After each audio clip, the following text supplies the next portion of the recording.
സങ്കീർത്തനം 91. കർത്താവിൻ്റെ സംരക്ഷണം. അത്യുന്നതൻ്റെ സംരക്ഷണത്തിൽ വസിക്കുന്നവനും സർവശക്തൻ്റെ തണലിൽ കഴിയുന്നവനും കർത്താവിനോട്, എൻ്റെ സങ്കേതവും എൻ്റെ കോട്ടയും ഞാൻ ആശ്രയിക്കുന്ന എൻ്റെ ദൈവവും എന്ന് പറയും.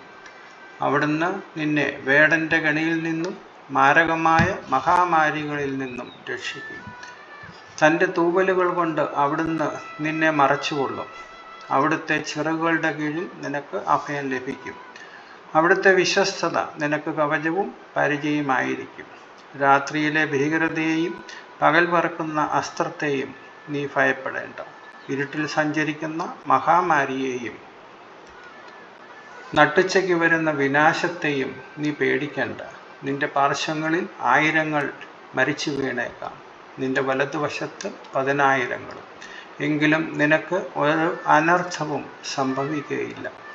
ദുഷ്ടരുടെ പ്രതിഫലം നിന്റെ കണ്ണുകൾ കൊണ്ട് തന്നെ നീ കാണും. നീ കർത്താവിൽ ആശ്രയിച്ചു, അത്യുന്നതനിൽ നീ വാസമുറപ്പിച്ചു. നിനക്ക് ഒരു തിന്മയും സംഭവിക്കുകയില്ല, ഒരനർത്ഥവും നിന്റെ കൂടാരത്തെ സമീപിക്കുകയില്ല. നിന്റെ വഴികളിൽ നിന്നെ കാത്തുപാലിക്കാൻ അവിടുന്ന് തൻ്റെ ദൂതന്മാരോട് കൽപ്പിക്കും. നിന്റെ പാദം കല്ലിൽ തട്ടാതിരിക്കാൻ അവർ നിന്നെ കൈകളിൽ വഹിച്ചുകൊള്ളും. സിംഹത്തിൻ്റെയും അണലിയുടെയും മേൽ നീ ചവിട്ടി നടക്കും. യുവസിംഹത്തെയും സർപ്പത്തെയും നീ ചവിട്ടി മെതിക്കും.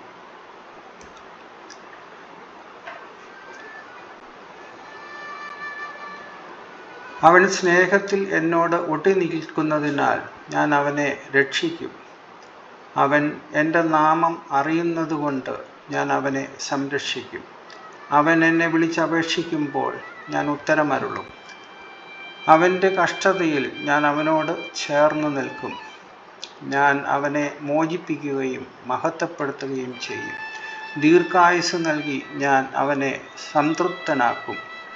എൻ്റെ രക്ഷ ഞാൻ അവന് കാണിച്ചു കൊടുക്കും.